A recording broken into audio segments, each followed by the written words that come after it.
पूर्ण परमात्मा पाप कर्म दंड को भी काट सकता है। अभी तक जिस भी संत व महापुरुष से मिले उन्होंने यही बताया कि पाप कर्म फल भोगने से ही समाप्त होगा। वो प्रभु कौन है जो पाप कर्म को काट देता है, वो काल के बंधन से छुड़वा देता है, उसका क्या नाम है, पूजा की विधि क्या है? कृपया अवश्य सुनिए जगत गुरु तत्वदर्शी संत रामपाल जी महाराज के अमृत वचन।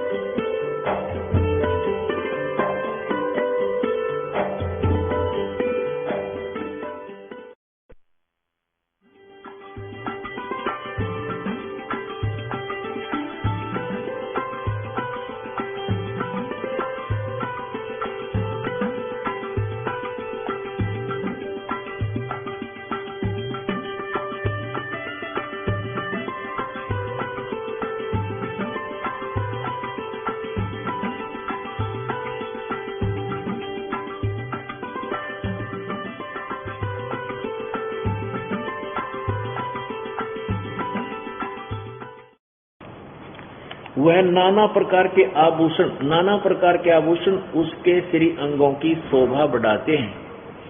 वह देवी नाना प्रकार की गतियों से संपन्न है और अनेक प्रकार के अस्त्र शस्त्र धारण करती है। ये क्लियर हो गया कि ये दुर्गा के बारे में विवरण है।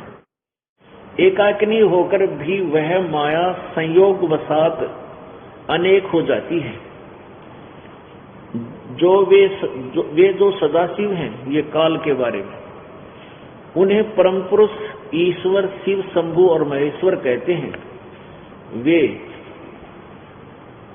ये देखिएगा, वो रुद्र संहिता चल रही है, हम 101 पृष्ठ पर पढ़ रहे हैं। वे अपने सारे अंगों में भस्म रमाए रहते हैं। उन काल रूपी ब्रह्म ने, अब स्पष्ट हो गया, इसको ये काल कहो चाहे ब्रह्म कहो, सदाशिव कहो, उन सदाशिव का रूप धारण कर रखा था। उन काल रूपी ब्रह्म ने एक ही समय शक्ति के साथ, ये नाथ नहीं है, शक्ति के साथ शिवलोक नामक क्षेत्र का निर्माण किया था। यानी दुर्गा के साथ उस शिवलोक नामक क्षेत्र का निर्माण किया था। उस उत्तम क्षेत्र को काशी कहते हैं। वह परम निर्वाण या मोक्ष स्थान है जो सबसे ऊपर विराजमान है। वे प्रिया और प्रियतम रूप शक्ति और शिव, यानी वो पति पत्नी रूप में दुर्गा और शिव जो परमानंद स्वरूप हैं, उस मनोरम क्षेत्र में नित्य निवास करते हैं, वहां रहते हैं। काशीपुरी परमानंद रूपिणी है। मुने शिव और शिवा ने प्रलय काल में भी उस क्षेत्र को अपने सानिध्य से मुक्त नहीं किया। यानी शिव यहाँ जो काल है ब्रह्म और शिवा ये दुर्गा,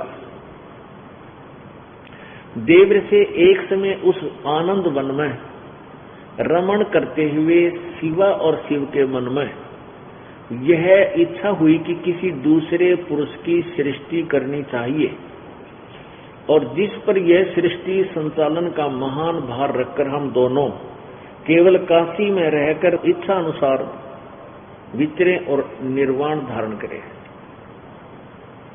अब दुर्गा और शिव ने क्या सोचा कि एक बच्चा पैदा कर जाए और उसको ये सारा कारोबार संभला के हम दोनों केवल काशी में रहकर, ये ऊपर शिवलोक को भी काशी बोलते हैं, काशी में रहकर स्वेच्छा अनुसार विचरें और निर्वाण धारण करें। ऐसा निश्चय करके शक्ति सहित सर्वव्यापी परमेश्वर शिव ने अपने वाम भाग के 10वें अंग पर अमृत मल दिया, यानी पति पत्नी व्यवहार किया। फिर तो वहां से एक पुरुष प्रकट हुआ, एक बच्चा पैदा हो गया। 102 पर देखो, 102 पृष्ठ पे शिव पुराण, संक्षिप्त शिव पुराण। अब यहां ज्यादा ना कह, शिव ने कहा, बेटा वत्स, व्यापक होने के कारण तुम्हारा विष्णु नाम विख्यात हुआ। अपनात्मा अब वो ब्राह्मण पढ़ कर सुना रहा है, अनुवाद कर रहा है, और वीरदेव सिंह सुन रहे हैं। अपने आत्मा परमात्मा कहता, सौ छल छिद्र मैं करूं अपने जन के काज। अब परमात्मा ने अपने रिमोट से उस ब्राह्मण के अंदर एक ऐसी प्रेरणा भर दी कि वो झूठ बोल नहीं सका, और परमात्मा की रजा से, क्योंकि उस पुण्यात्मा को शरण में लेना था वीरदेव सिंह बघेल को भगवान ने, कबीर जी ने, तो ब्राह्मण पढ़कर फिर अनुवाद कर रहा है, जी ऐसा ही लिखा है जैसा ये बता रहे हैं। अब वो ब्राह्मण पढ़ रहा है और इसे परमात्मा कह रहे हैं, अब देख लो राजन, ये दुर्गा है और ये सदाशिव काल है, इन दोनों के संयोग से विष्णु का जन्म हुआ। आपकी पुराण बता रही है, आपके शास्त्र बता रहे हैं। और अब वीरदेव सिंह को तो कहीं ना नकुर यानी कोई शंका व्यक्त करने की जगह नहीं रह रही, वो तो इतना प्रभावित था उस परमात्मा से, उनकी एक लीला देखकर कि ये तो महापुरुष पड़े हैं, बस उससे इतना इंप्रेसिव हो गया कि जो भी कबीर जी कहे थे वीरदेव सिंह सच्ची माना था। और फिर वो पढ़ के सुना रहा उसका गुरुदेव, वो नकली, और फिर तो कहना है कि उस भाग जाएंगे उस पुण्यात्मा के। अब परमात्मा बोले और पढ़ पंडित जी आ गए। अगले में क्या पढ़ा, ये छठा अध्याय समाप्त हो गया। यहां पर क्या कहा है कि शिव ने कहा, वत्स व्यापक होने के कारण तुम्हारा विष्णु नाम विख्यात हुआ। जो बच्चा उत्पन्न हुआ था दुर्गा और काल के संयोग से, अब उसका नाम विष्णु रख दिया। आगे देखो, ये छठा अध्याय समाप्त हो गया, सातवां प्रारंभ होता है। सातवें में ब्रह्मा जी कह रहे हैं, ब्रह्मा जी कहते हैं देव से, उसके पश्चात तत्पश्चात यानी विष्णु के उत्पन्न होने के बाद कल्याणकारी परमेश्वर सांब सदाशिव ने पूर्ववत प्रयत्न करके, जैसे पहले विष्णु की उत्पत्ति की दोनों के संयोग से, फिर मुझे अपने दाहिने अंग से उत्पन्न किया। मुने उन परमेश्वर ने मुझे तुरंत ही अपनी माया से मोहित करके नारायण देव की नाभि में डाल दिया और लीला पूर्वक मुझे वहां से प्रकट किया। इस प्रकार उस कमल से पुत्र के रूप में मुझ हिरण्य गर्भ का जन्म हुआ। ये के सट्टे मारा। अब इसे कह रहा है कि तत्पश्चात उस परमेश्वर ने जैसे विष्णु उत्पन्न किया था, फिर मुझे दैन्य अंग से उत्पन्न किया। अपन आत्माओं, अब यहाँ ये लेखक थोड़ा विचलित है, अनुवाद करता विचलित है। जो वर्तमान में ये दास जो आपको दिखा रहा है गीता प्रेस गोरखपुर से प्रकाशित में, अब ये विचलित हो गया कि शिव से विष्णु की भी उत्पत्ति होगी, ब्रह्मा की भी होगी, शिव जी से शिव की उत्पत्ति कैसे लिखूं? तो इसने बीच में गोड़ गोड़ कर दिया। आगे देखो, लेकिन सच्चाई नहीं छुपा करती। ये अध्याय नंबर 9,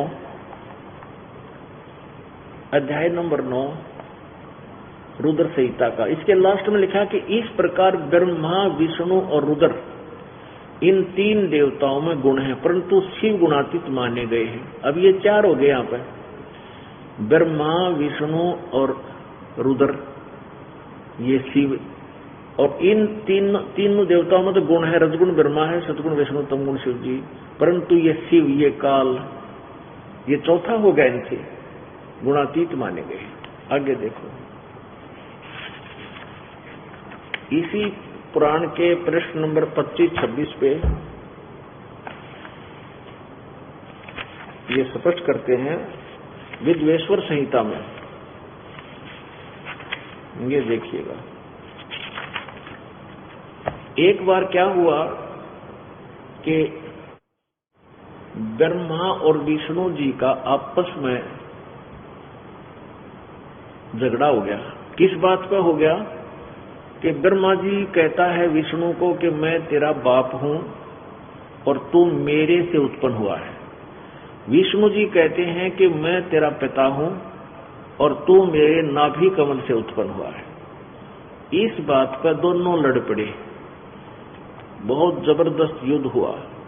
फिर इस काल ने क्या सोचा कि ये लड़ाई नहीं, उसके बीच में एक तेजो में स्तंभ यानी खंभा गाड़ दिया। तो उस खंभे के बीच में आ जाने से दोनों ने युद्ध तो बंद कर दिया और मन में ये प्रेरणा हुई कि इसको ऊपर और नीचे जाकर देखते हैं ये कितना लंबा चौड़ा है। तो ये लंबी कहानी है, बाकी हम आपको क्या बताना चाहते हैं। फिर वो काल स्वयं प्रकट हो गया वहां आके, तो उन दोनों को ज्ञान देने लगा।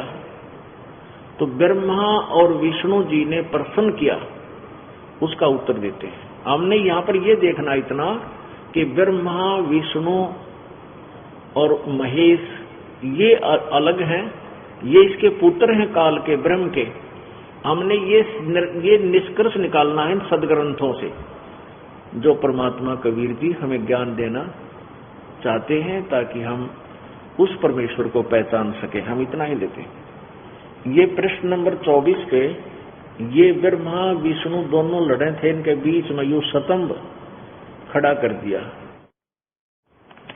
अब यहां ये संक्षिप्त शिवपुराण, ये विद्वेश्वर संहिता है और 25 नंबर पृष्ठ है। यहां नीचे ब्रह्मा और विष्णु ने पूछा, प्रभु सृष्टि आदि 5 कर्तव्यों के लक्षण क्या है, यह हम दोनों को बताइए। भगवान शिव बोले, मेरे कर्तव्यों को समझना अत्यंत गहन है, तथापि मैं कृपा पूर्वक तुम्हें उनके विषय में बता रहा हूं। ब्रह्मा और अच्युत सृष्टि, पालन और संहार, तिरोभाव और अनुग्रह, ये 5 ही मेरे जगत संबंधी कार्य हैं जो नित्य सिद्ध है। संसार की रचना जो ये 26 पे है, आरंभ है, उसी को सर्ग या सृष्टि कहते हैं। अब क्या कहता है ये काल शिव रूप में प्रकट होके, पुत्रों तुम दोनों ने तपस्या करके प्रसन्न हुए मुझ परमेश्वर से। ब्रह्मा और विष्णु को कहता, बेटो पुत्रों तुम दोनों ने तपस्या करके प्रसन्न हुए मुझ परमेश्वर से सृष्टि और सतीथि नामक 2 कृत्य प्राप्त किए हैं। ये दोनों तुम्हें बहुत प्रिय हैं। इसी प्रकार मेरी विभूति स्वरूप रुद्र और महेश्वर में 2 अन्य उत्तम कृत्य संहार और तिरोभाव मुझसे प्राप्त किए हैं। अब यहां देखो, ये 2 तो ब्रह्मा और विष्णु हो गए, और तीसरा रुद्र, चौथा महेश्वर, और ये बोलने वाला इनसे न्यारा 5वां है। तो इससे सिद्ध हो गया, ये दास ये सिद्ध करना चाहता है कि ब्रह्मा विष्णु और शिव से अलग, महेश से अलग ये काल है। और ये क्या करता है, इन अपने पुत्रों को भी भ्रमित रखता है, यथार्थ ज्ञान नहीं देता। किसी को शिव रूप में प्रकट होकर भ्रमित कर देता है, किसी को विष्णु रूप में प्रकट होकर, किसी को ब्रह्मा रूप में प्रकट होकर के। तो ये आपस में असमंजस में पड़े रहते हैं। जैसे साधकों ने साधनाएं की, हठ योग किए, ओम नाम का जाप किया, वेदोनुसार साधनाएं की, और वेदोनुसार साधना से परमात्मा प्राप्ति नहीं हो सकती। गीता जी अध्याय नंबर 11 के श्लोक नंबर 47 और 48 में ये गीता ज्ञानदाता कहता है कि मेरा ये वास्तविक स्वरूप है। ये काल कहता है, ये ब्रह्म कहता है कि ये है मेरा रूप, विराट रूप, और मेरी प्राप्ति, मेरे इस रूप के दर्शन यानी उसकी प्राप्ति ना वेदों में वर्णित विधि से, ना किसी तप से, ना जप से, ना किसी क्रिया से, ना यज्ञ से, किसी प्रकार से नहीं हो सकती। इससे सिद्ध है कि वेदों में वर्णित विधि, ओम नाम का जाप और ये यज्ञ आदि से परमात्मा प्राप्ति नहीं हो सकती। इससे अन्य लाभ हो जाते हैं, सिद्धियां आ जाती है, स्वर्ग महास्वर्ग प्राप्ति हो जाती है, देवता बन जाता है, लेकिन परमात्मा प्राप्ति नहीं हो सकती। इसीलिए यहां कह रहा है ये, तो उन्होंने जो साधनाएं की, हठ योग करके ओम नाम का जाप जपया, हठ योग किया इस काल की प्रेरणा से, तपस्याएं की, आंखें बंद करके हजारों वर्ष बैठे रहे, तो इस काल भगवान ने किसी को तो विष्णु रूप में दर्शन दे दिए समाधि दशा में, तो उसने उठकर ढिंढोरा पीट दिया कि विष्णु जी पूर्ण परमात्मा है, ये सर्वेश्वर है, महेश्वर है, ये सर्वे ये छुपाए हुए हैं अपने आप को, और मुझे इनके दर्शन हुए, ये पूर्ण मैंने साधना में इन्हीं के दर्शन हुए। तो इससे विष्णु जी फूल का कुपा हो गए कि मैं भगवान हूं। किसी को शिव रूप में दर्शन दे दिए समाधि दशा में, उसने ढंडोरा पीट दिया, शिव जी पूर्ण परमात्मा है, शिव महेश्वर है, मृत्युंजय है, ये सब कुछ है। और किसी साधक को उसने ब्रह्मा के रूप में दे दिया, तो उसने ब्रह्मा का ढंडोरा पीट दिया। ब्रह्मा सर्वेश्वर है, महेश्वर है, सारी सृष्टि का रचनहार है, यही परमात्मा है, मैंने इसके दर्शन किए। तो ऐसे ये ब्रह्मा और विष्णु लड़ पड़े। ब्रह्मा का भ्रम हो गया मैं सृष्टि रचना करने वाला हूं, और विष्णु का भ्रम हो गया कि मेरी नाभि कमल में ये ब्रह्मा पाया था, तो मैं इसका बाप हो गया। इस करके दोनों का झगड़ा हो। ऐसे ही सभी भ्रमित थे। ये काल ऐसे ही करता है, किसी को भी यथार्थ ज्ञान नहीं देता है। अब ये क्या कहता है कि पुत्रों, तुम दोनों ने तपस्या करके ये सतिथि और सृष्टि दो कृत्य प्राप्त किए, दो विभाग प्राप्त किए मेरे से, और रुद्र और महेश को मैंने दो और दिए। इससे सिद्ध है कि ये चार रुद्र, महेश्वर, ब्रह्मा और विष्णु ये इस काल से न्यारे हैं जो शिव पुराण में ज्ञान दे रहा। और यही काल फिर गीता जी का ज्ञान दे रहा है श्री कृष्ण में प्रवेश करके भूत की तरह। अब देखो यहां से स्पष्ट होगा, यहां देखिएगा, यह पढ़ रहे हैं 26 पृष्ठ पे संक्षिप्त शिव पुराण का। हम यहां तक पढ़ चुके हैं कि पुत्रों, तुम दोनों ने तपस्या करके प्रसन्न हुए मुझ परमेश्वर से सृष्टि और सतिथि नामक दो कृत्य प्राप्त किए हैं। विष्णु और ब्रह्मा को बोला, ये दोनों तुम्हें बहुत प्रिय हैं। इसी प्रकार मेरी विभूति स्वरूप रुद्र और महेश्वर ने, ये काल कहता है कि जिस रूप में मैं अब विराजमान हूं, ऐसे मेरे रूप में ये महेश्वर और रुद्र दोनों रहते हैं। दो अन्य कृत्य प्राप्त, उत्तम कृत्य प्राप्त, संहार और तिरोभाव मुझसे प्राप्त किए, परंतु अनुग्रह नामक कृत्य दूसरा कोई नहीं पा सकता। रुद्र और महेश्वर अपने कर्मों को भूले नहीं, इसलिए मैंने उनके लिए अपनी समानता प्रदान की है। अब ध्यान से पढ़ना इसको। वे रूप, वेश और कृत्य, वाहन, आसन और आयुध आदि में मेरे समान ही हैं। अब ये काल बोल रहा है कि ये महेश्वर और रुद्र ये मेरे जैसी आकृति के हैं, जैसे मैं ईद तुम्हारे सामने खड़ा हूं, ये त्रिशूल रखते हैं मेरे की तरह, और वाहन नंदी ही इनका वाहन है, वृक्ष बैल इनका वाहन है, और ये वेशभूषा भी मेरे वाली ही रखते हैं। अब देखो आगे, यहां स्पष्ट हो जाता है, मैंने पूर्व काल में अपने स्वरूपभूत मंत्र का उपदेश किया था, जो ओंकार के रूप में प्रसिद्ध है। देखा ना, ये काल का मंत्र है, ब्रह्म का मंत्र है, ओम, ओंकार। वह महामंगलकारी मंत्र है। सबसे पहले मेरे मुख से ओंकार ओम प्रकट हुआ, जो मेरे स्वरूप का बोध कराने वाला है। ओंकार वाचक है और मैं वाच्य हूं, यह मेरा मंत्र स्वरूप ही है। यह मंत्र मेरा स्वरूप ही है। प्रतिदिन ओंकार का निरंतर स्मरण करने से मेरा ही सदा स्मरण होता है। ओंकार से, यानी ओम से। मेरे उत्तरवर्ती मुख से अकार, पश्चिम मुख से उकार, दक्षिण मुख से मकार, पूर्ववर्ती मुख से बिंदु तथा मध्यवर्ती मुख से नाद का प्राकट्य हुआ। इस प्रकार 5 अवयवों से युक्त ओंकार का विस्तार हुआ। इन सभी अवयवों से एकीभूत होकर यह प्रणव ओम नामक एक अक्षर हो गया। अब ये ओम नामक एक अक्षर हो गया, ये ओम अक्षर है। अब देखिए पुण्यात्माओं, ये तो स्पष्ट करा कि इन 500 से मिलकर एक मंत्र बन गया, बस ये एक अक्षर हो गया, ओम एक अक्षर। और यहाँ क्या यह अकार आदि, ये यहां से ना अकार, जैसे मेरे मुख से अकार फिर उकार, ये क्या कहता है, अनुवादक ने गड़बड़ कर रखी है, ये तो जिससे सारा समाज भ्रमित हो गया। वह अकार आदि क्रम से और मकार आदि क्रम से कर्म से प्रकाश में आया। देखो इसने बना दिया, ये ब्रैकेट है ना, ये ब्रैकेट में ये शिव पुराण का मूल संस्कृत का अनुवाद नहीं है, इसने अपनी तरफ से घसोड़ दिया। ओम नमः शिवाय यह 5 अक्षर का मंत्र है। इस 5 अक्षर मंत्र से मात्र का वर्ण प्रकट हुए और जो 5 भेद वाले हैं उसी से शिरोमंत्र सहित त्रिपाद गायत्री का प्राकट्य हुआ। उस गायत्री से संपूर्ण वेद प्रकट हुए और उन वेदों से करोड़ों मंत्र निकले। उन मंत्रों से भिन्न भिन्न कार्यों की सिद्ध होते हैं, परंतु इस परवण से एवं 5 अक्षर से संपूर्ण मनोरथों की सिद्धि होती है।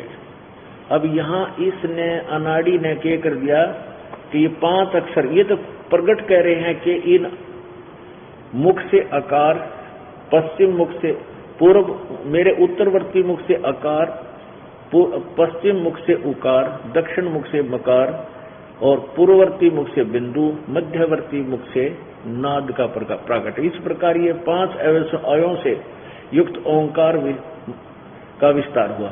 इन सभी अवयवों से एकीभूत होकर यह परवण ओम नामक एक अक्षर हो गया। और यू अनाड़ी क्या कह रहा है? ओम नमः शिवाय यू बना दिया 5 का अक्षर।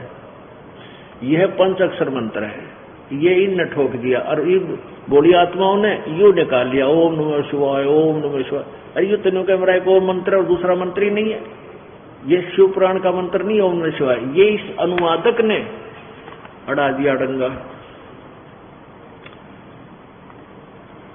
अपनात्मा एक तो ये सिद्ध हो गया इससे कि ये जो सदाशिव है ये काल रूपी ब्रह्म है, इसे ब्रह्म कहो चाहे काल कहो।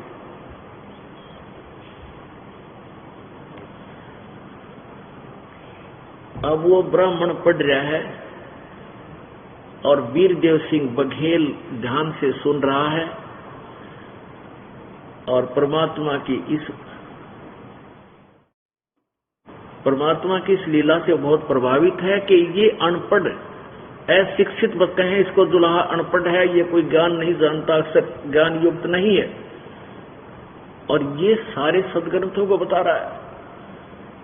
अब वीरदेव सिंह बघेल की तो लॉटरी खुल गई कि खुद भगवान आगे घर पे है। वो तो इतना गदगद हो रहा है, भगवान मत्था टेक रहा है रह कर, हे परमात्मा आपने तो आंख खोल दी बारी, आपने तो कमाल कर दिया। होय होय ये ज्ञान ये कितने स्वप्न में भी नहीं सोचा था, हमारे सदग्रंथों में विद्वान है। अब परमेश्वर बोले और सुन ले पंडित जी, और प्रमाण देता हूं। अब देवी भागवत महापुराण निकाल ले और उसके 3रे स्कंध को पढ़। अपनात्मा आप जी और हम सभी इन अज्ञानियों के द्वारा भ्रमित थे। कबीर परमेश्वर के इस तत्व ज्ञान ने हमारी आंखें खोल दी, तो आज हमें ये तत्व ज्ञान और भगवान की महिमा का पता चला और हम अपना कल्याण करवाएंगे। ईब होगा वो कल्याण जिसकी हमने युगों से तलाश थी, युगों से प्रयत्न था। परमेश्वर कबीर जी उसी समय कहा करते थे, धर्मदास ये जग बोराना, कोई न जाने पद निर्वाणा। यही कारण मैं कथा पसारा, जग से कहिए एक राम नियारा। अब एक धर्मदास नाम के पुण्यात्मा थे, उनको परमात्मा कबीर जी मिले। अब पुण्यात्मा हमने इस तत्व ज्ञान को समझना है और इस तरह के उदाहरण जो ये कथाएं हैं, ये सच कथाएं, ये इसके लिए सहयोगी हैं। इसके साथ साथ हमने अब वेदों को भी देखना है कि कबीर परमेश्वर ने कहा वेद मेरा भेद है, मैं मिलो वेदन से नाही, और जौन वेद से मैं मिलूं वह वेद जानते नहीं। अब वो 5वां वेद परमेश्वर ने आकर अपने आप ही बताया। आज का जो समागम प्रारंभ हुआ है, ये सत्संग समागम समारोह चल रहा है, इसमें ये किस उपलक्ष्य में है कि परमात्मा सतलोक से आए, सह शरीर आए और यहाँ अपनी प्यारी आत्माओं को ज्ञान समझाने के लिए लीला की। वो प्रत्येक युग में आते हैं और बीच में भी जब चाहे वो प्रकट होकर के अपनी प्यारी आत्माओं को अपना ज्ञान दे जाते हैं। तो वेद यही बता रहे हैं कि वो परमात्मा अपने प्यारी आत्माओं के पास अपने सतलोक से गति करके यहाँ आता है, उनको उपदेश देता है। अब देखिएगा ऋग्वेद 9-10 मंडल महर्षि दान सरस्वती द्वारा अनुवादित। ये है प्रकाशक सार्वदेशिक कार्य प्रतिनिधि सभा, महर्षि दान भवन, रामलीला मैदान, नई दिल्ली। ये महर्षि दान सरस्वती कृत, वैसे तो ये महर्षि दान सरस्वती कृत नहीं है, 9 और 10 मंडल ये किसी और का किया। फिर भी हम आगे, अब हमारा उद्देश्य कुछ और है, उसी को क्लियर करते हैं। मुद्रक है Prince offset printers, 1510 Pataudi house, Daryaganj, नई दिल्ली। ये आइएगा इसमें ऋग्वेद मंडल नंबर 9 सूक्त नंबर 86, ऋग्वेद मंडल नंबर 9 सूक्त नंबर 86 और मंत्र नंबर 26 में क्या बताया है कि यज्ञ करने वाले यजमानों के लिए परमात्मा, यज्ञ माने धार्मिक अनुष्ठान करने वाले भक्तों के लिए, यजमान माने भक्तों के लिए परमात्मा सब रास्तों को सुगम करता हुआ उनके विघ्नों को मर्दन करता है, उनके संकटों को नष्ट कर देता है, उनके रास्ते साफ कर देता है, उनको पवित्र करता हुआ, यानी भक्तों को पवित्र करता हुआ और अपने रूप को सरल करता हुआ, तेज पुंज, हल्के तेज पुंज का रूप धारण करके आता परमात्मा सतलोक से करता हुआ, वह कांति में परमात्मा। यहाँ ये सर्वज्ञ लिख दिया, कवि का अर्थ इन्होंने सर्वज्ञ कर दिया। हम इसको कबीर देव बोल देते हैं, कबीर देव। हम फिर कबीर साहब कहने लगे, वह को वह बोलने लगे, वैसे कबीर साहब, वो कबीर देव विद्युत के समान, यानी बिजली जैसी गति से क्रीड़ा करता हुआ वहां से यानी खूब तेजी से चलता हुआ वर्णीय पुरुषों को प्राप्त होता है। वर्णीय माने श्रेष्ठ, अच्छी आत्माओं को आकर मिलता है। आगे देखो 27 में लिखा है कि प्रेम की वे सैकड़ों धाराएं जो नाना रूप में सतिथि को लाभ कर रही हैं, वे परमात्मा को प्राप्त होती हैं। प्रकाश पुंज परमात्मा को, यानी जैसे सूर्य प्रकाश पुंज है, ऐसे साकार तेजों में परमात्मा को वृद्धि बुद्धि वृत्तियां विषय करती हैं। जो परमात्मा ध्रुवलोक के और तीसरे पृष्ठ पर विराजमान है, प्रकाश रूप है, उसको बुद्धि वृत्तियां प्रकाशित करती हैं।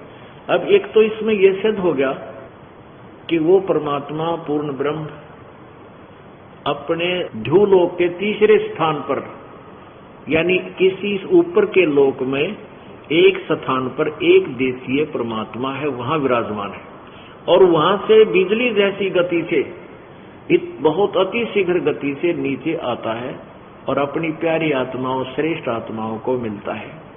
फिर वो करता क्या, आगे देखो 28 में क्या लिखा है, तुम्हारे दिव्य सामर्थ्य से ये सब प्रजा उत्पन्न हुई है, तुम संपूर्ण सृष्टि के राजा होकर विराजमान हो, यानी राजा की तरह साकार हो। हे सबको पवित्र करने वाले परमात्मा, संपूर्ण संसार तुम्हारे वश में है और हे प्रकाश रूप परमात्मन, तुम ही पहले निवास स्थान हो। ये है तुम प्रथमम धाम धा, यानी सबसे पहले धाम में रहने वाले ये होना चाहिए, निवास करने वाले हो। आगे देखो अब ऋग्वेद मंडल 9 सूक्त नंबर 82 और इसके 1, 2, 3 में ये है ऋग्वेद मंडल नंबर 9 सूक्त 82-82, और इसके एक मंत्र में के साथ स्पष्ट किया है, जो सर्वोत्पादक प्रभु प्रकाश रूप सद्गुणों की वृष्टि करने वाला, पापों को हरण करने वाला है, वह राजीव राजा के समान दर्शनीय है, देखने योग्य है, साकार है, और वह पृथ्वी आदि लोक लोकांतरों के चारों ओर शब्दमान हो रहा है, और वह वर्णीय पुरुषों को जो दृढ़ भगत हैं उसको पवित्र करता हुआ प्राप्त होता है। जो उसके खास भगत हैं वो परमात्मा उन श्रेष्ठ भक्तों को, दृढ़ भक्तों को, और वो पवित्र करता हुआ उनको प्राप्त होता है। और जिस प्रकार विद्युत स्नेह वाले स्थानों को आधार बनाकर प्राप्त होता, इसी प्रकार उक्त गुणों वाले परमात्मा ने इस ब्रह्मांड को उत्पन्न किया। अब इसका क्या अर्थ है? जैसे मोटा उदाहरण है पुराने समय का। पहले कहा करते हुए बिजली गिरती है या तो एक कांसी धातु आती, उसके थाली, बेले, गिलास, ये उसके होते थे कांसी धातु के, कांसी के। और कहा करते कांसी की थाली पर या बेले पर आसमानी बिजली गिरती है या काले सांप पर गिरती है, ऐसा उसका कहते उस पर वो स्वाभाविक गिरती है, उसका उससे मेल को ऐसा कनेक्शन है।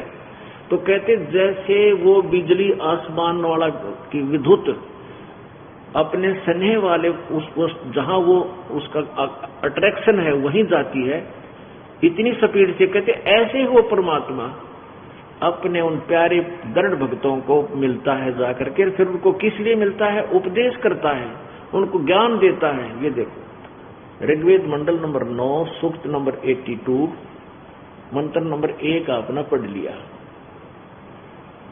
कि उन दृढ़ भक्त है उसको पवित्र करता, वर्णीय पुरुषों को यानी श्रेष्ठ पुरुषों को जो दृढ़ भक्त है उनको पवित्र करता हुआ प्राप्त होता, उनको मिलता है, वहां से चलकर आता है।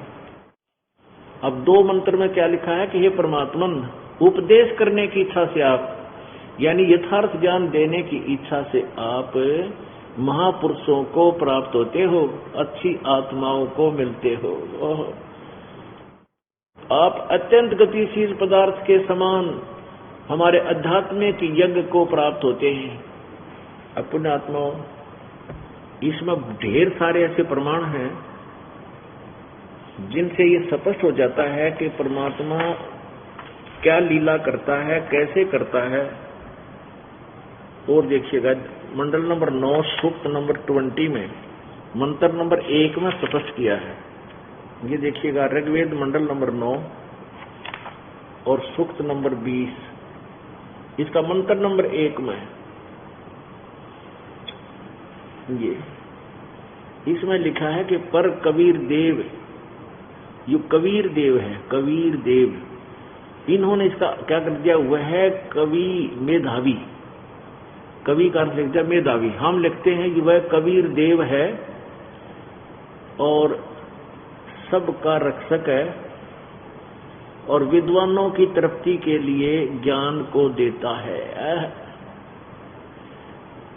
और सहनशील है।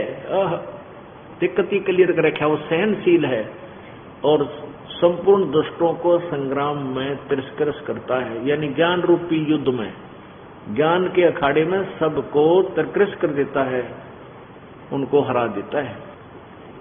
अपने आत्मा, ये वेद क्या बता रहे हैं कि वो परमात्मा ऊपर सतलोक में रहता है और वहां से चलकर आता है, अपने प्यारे भक्तों को, श्रेष्ठ आत्माओं को आकर मिलता है और उनको यथार्थ ज्ञान देता है। वो कबीर देव है, उसका नाम कबीर देव है। हम उसको कबीर साहब कहने लगे, हम वह को वह बोलते हैं अपनी लोकल लैंग्वेज में, और वेदों में उसको कबीर देव का, हम कबीर देव कह, जहां कबीर साहब, वो कबीर देव है। वो कबीर देव क्यों कहलाता है? हम वह को कवि को हम कवि बोला करते अपनी देसी भाषा में, कवि। तो कबीर देव वो कविताओं के माध्यम से यथार्थ ज्ञान देता है और इस तरह की क्रिया से उसको कवि की उपाधि भी दे देते हैं।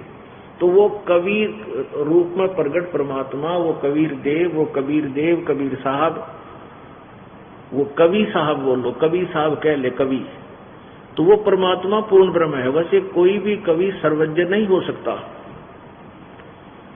कवि को सर्वज्ञ नहीं कहा जा सकता। अब यहां भूमिका बनाई परमात्मा कबीर जी ने, आज से 600 वर्ष पहले ये ज्ञान दिया था। धर्मदास ये जग बोराना, कोई न जाने पद निर्वाणा, यही कारण मैं कथा पसारा, जग से कहिए एक राम नियारा। अब क्या बताते थे परमात्मा कि धर्मदास ये जग बोराना और कोई न जाने पद निर्वाणा, कि कोई भी पूर्ण मोक्ष मार्ग से परिचित नहीं है, पूरा संसार विचलित है, यथार्थ ज्ञान इनके पास नहीं है।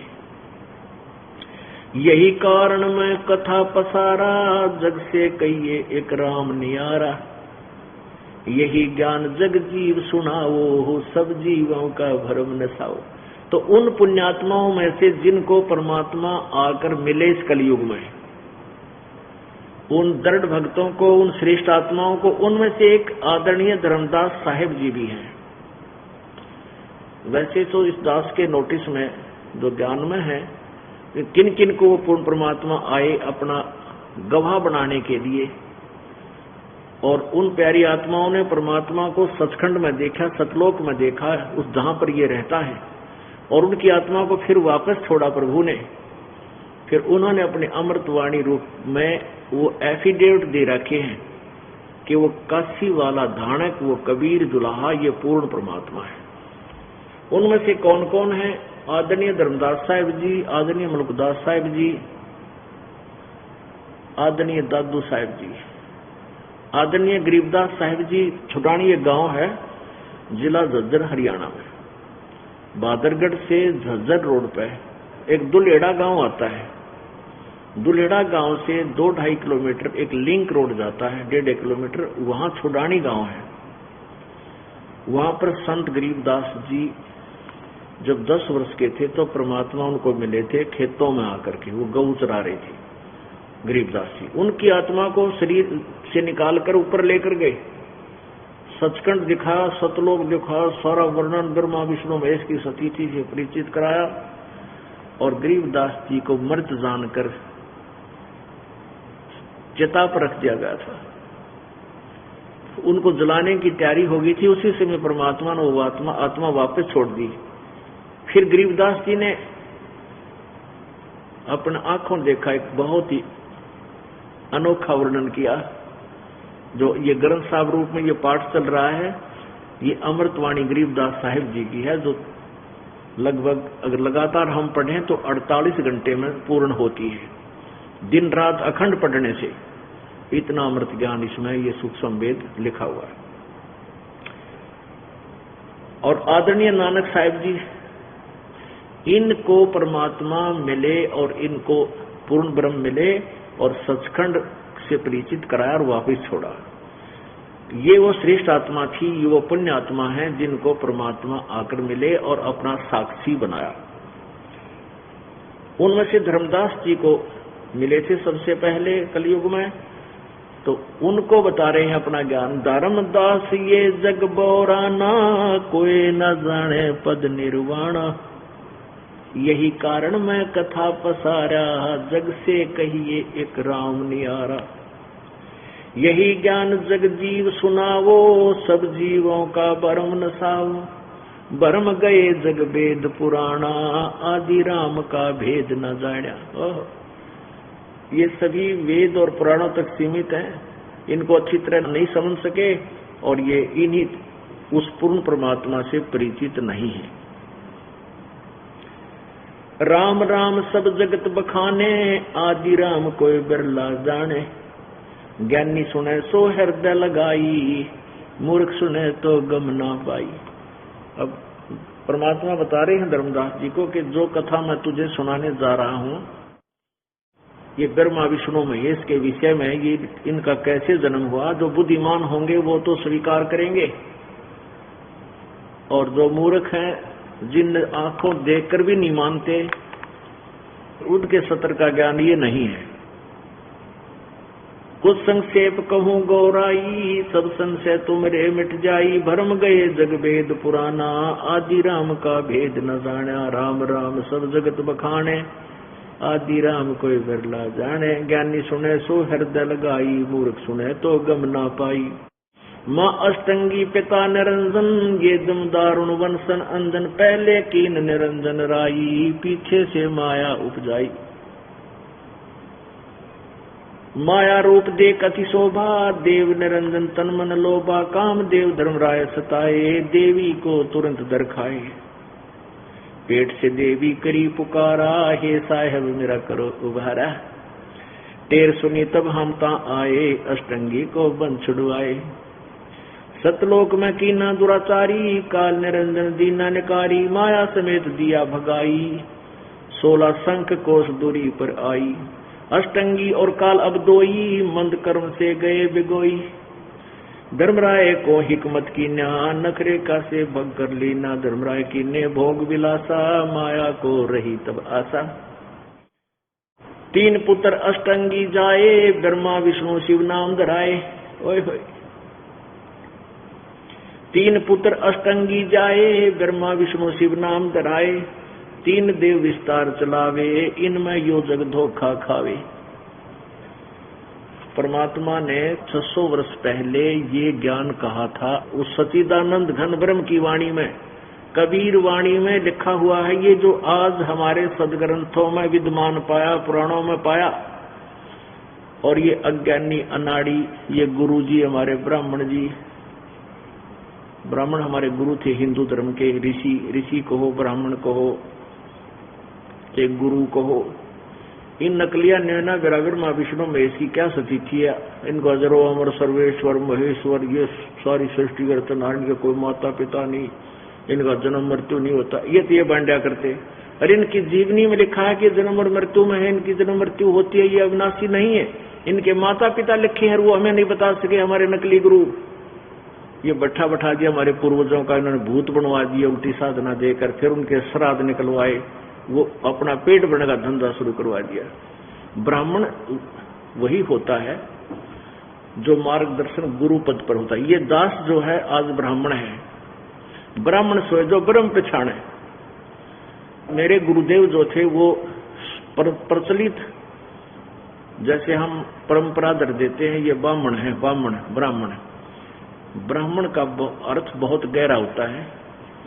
लेकिन जैसे किसी का दादा, तीसरा चौथा दादा वैद्य था, वो बढ़िया वैद्य था, नब्ज पकड़ कर बता देता, या बीमारी हर दवाई देता था, ठीक कर देता। वो वैद्य नाम से प्रसिद्ध था, वो तो था वैद्य। उसके बाद फिर क्या हुआ कि उसके वंशजों को वैद्य कहने लगे सारे को। चाहे कोई पेट के दर्द की दवाई भी नहीं जानता, वो भी लिखा कृपाराम वैद्य। कितना नौकरी करता है या कोई और धंधा करता है, कोई वर्कशॉप खोल रहा है, वो भी लिख रहा है राम सिंह वैद्य। वो वैद्य उनका सरनेम बन गया, वो वैद्य नहीं है। तो ऐसे ये ऋषि जो थे ब्राह्मण, इनके वंशज भी ब्राह्मण वो कहलाते हैं, और ये अपने आप लिखते भी हैं पंडित जी। लेकिन ये पंडित जी नहीं है, ये तो जैसे वो वैद्य लिख रहा है ना, वो वर्कशॉप वाला, ऐसे ये ब्राह्मण है। और वास्तव ब्राह्मण वो है जो ब्राह्मण का कर्म करता है। मेरे गुरुजी हरियाणा में चरखी दादरी के पास बड़ा पैतावा से गांव है, वहां के इस परंपरागत बड़ी ब्राह्मण जाति में थे, उस ब्राह्मण कहलाते हैं जो, लेकिन खेती करते थे, पशु रखते थे, फिर भी वो ब्राह्मण एक फीत लगी हुई है। वो ब्राह्मण जाति से थे, ब्राह्मण ग्रुप से थे, वो कभी अपने आप को ब्राह्मण नहीं कहते थे, वो संत कहलाते थे। कहते मैं संत हूं, ब्राह्मण नहीं हूं।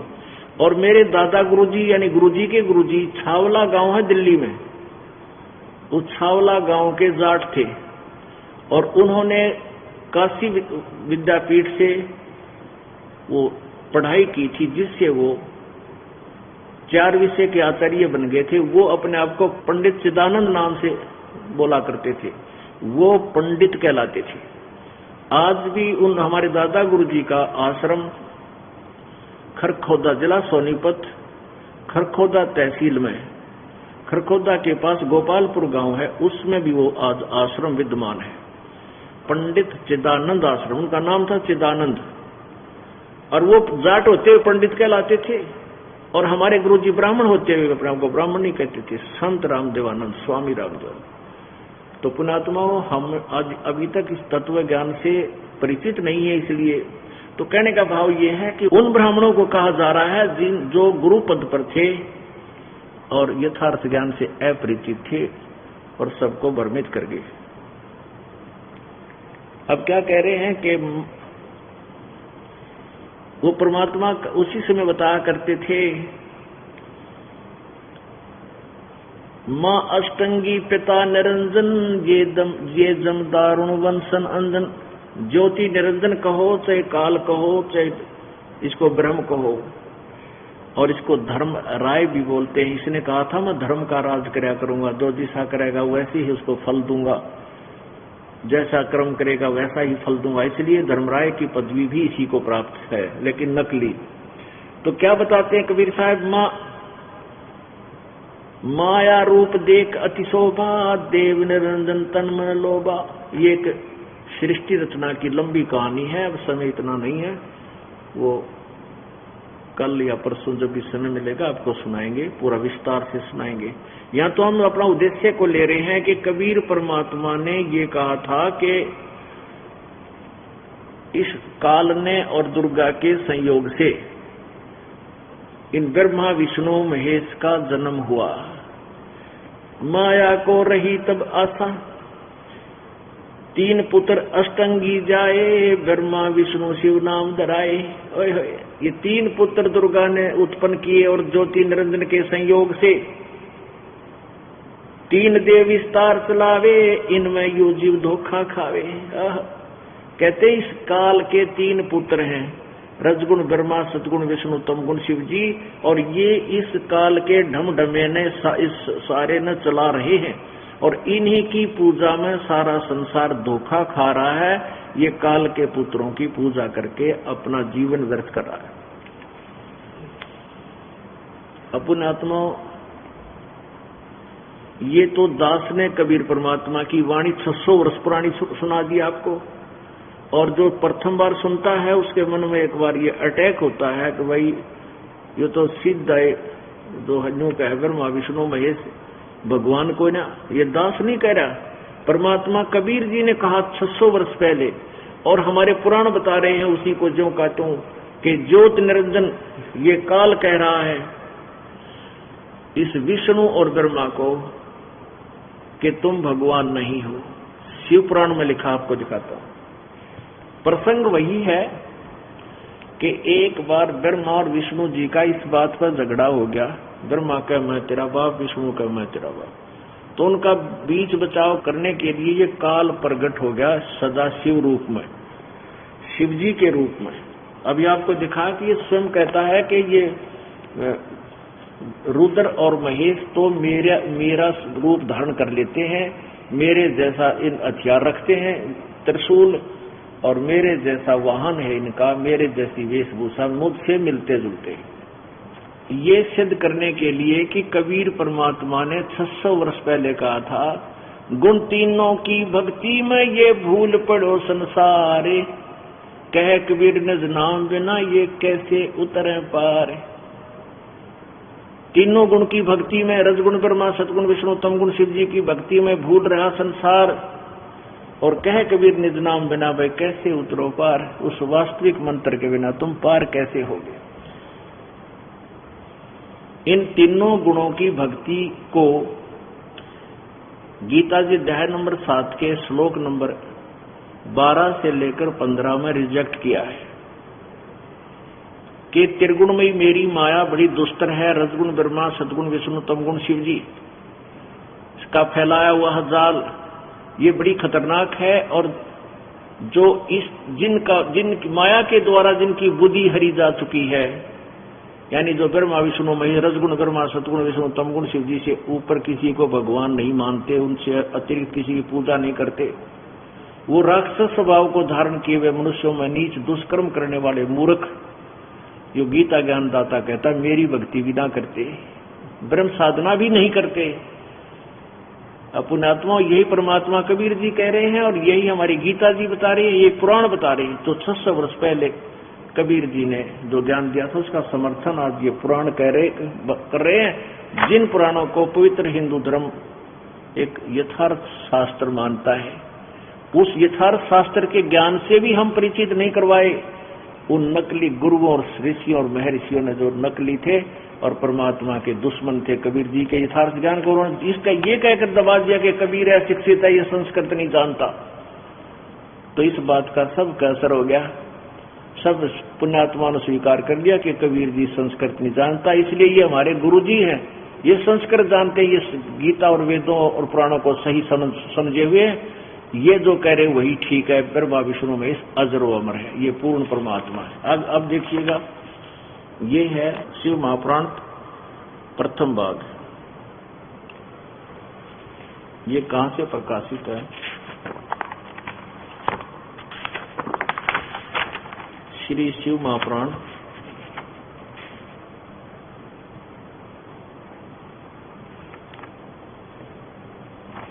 श्री शिव महापुराण विद्यावारिधि पंडित ज्वाला प्रसाद जी मिश्र कृत हिंदी टीका सहित, यानी संस्कृत और हिंदी दोनों इसमें। ये कहां से प्रकाशित है? ये प्रकाशित है खेमराज श्रीकृष्ण दास प्रकाशन, बंबई। अब हम आते हैं अपने उसी स्थान पर।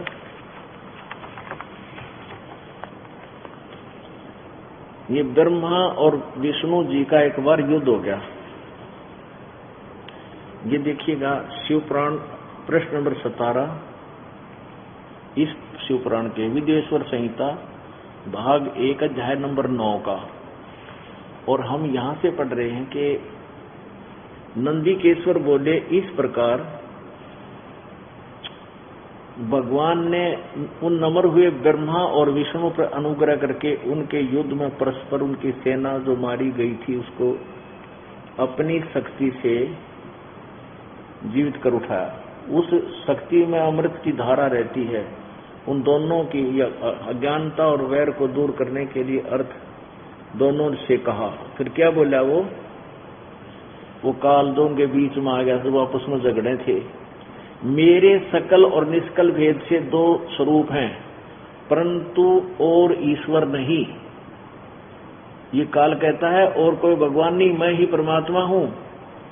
इस कारण उनके दो रूप नहीं हो सकते। पहला सतम रूप और दूसरा मूर्तिमान रूप। पीछे मूर्तिमान रूप धारण किया है और इसमें ब्रह्म रूप निष्कल है और ईश रूप सगुण है। मेरे ये दोनों रूप सिद्ध हैं, दूसरे किसी के नहीं हो सकते। इस कारण तुम दोनों को, ब्रह्मा और विष्णु को अथवा दूसरों को ईश्वर तव की प्राप्ति नहीं हो सकती। तुमने अब अज्ञानता से अपने को ईश माना, ये बड़ा ही अद्भुत हुआ। इसके दूर करने को ही मैं रणस्थान आया हूं। अब तुम अपना अभिमान त्याग कर मुझ ईश्वर में अपनी बुद्धि लगाओ। मेरे प्रसाद से लोक में सब अर्थ प्रकाश होते हैं। स्पष्ट कर दिया है, तुम दोनों ने अज्ञान से अपने को ईश माना, यह बड़ा ही अद्भुत हुआ। पुण्यात्माओं, 600 वर्ष पहले परमात्मा कबीर जी यही ज्ञान बताया करते थे, जो दास आज उन्हीं के बताया हुआ रूबरू करा रहा है, उजागर कर रहा है। और आज आपको इसलिए सुहाग्या कि आप शिक्षित हैं और आप अपनी आंखों अपने सदग्रंथों को पढ़ रहे हो। तो ये ज्ञान परमात्मा बिना नहीं दिया जा सकता, जिसको अशिक्षित कहे। नहीं तो शिक्षा ग्रहण करने में उस परमात्मा ने के देर लगे थी। वो शिक्षा भी ग्रहण कर सकते थे और उनको शिक्षा की आवश्यकता नहीं, वो सब लिख सकते थे, संस्कृत भी लिख सकते थे। लेकिन उन्होंने अपने आप को इसलिए अक्षर ज्ञान रहित सिद्ध किया कि आज हम पहचान सकें कि परमात्मा ऐसा होता है जो अक्षर रहित होकर भी अक्षर ज्ञान था उनको। उन संस्कृत को भी जानते थे, परमात्मा बिना नहीं जान सकता। तो आज हमें परमात्मा पहचानने में देरी नहीं लगेगी। और पुण्यात्माओं, जब तक हम ये दृढ़ता नहीं होलेगी हमारे अंदर कि हम जिस मार्ग पर चल रहे हैं ये बिल्कुल सीधा है, तो हम सफल नहीं हो सकते।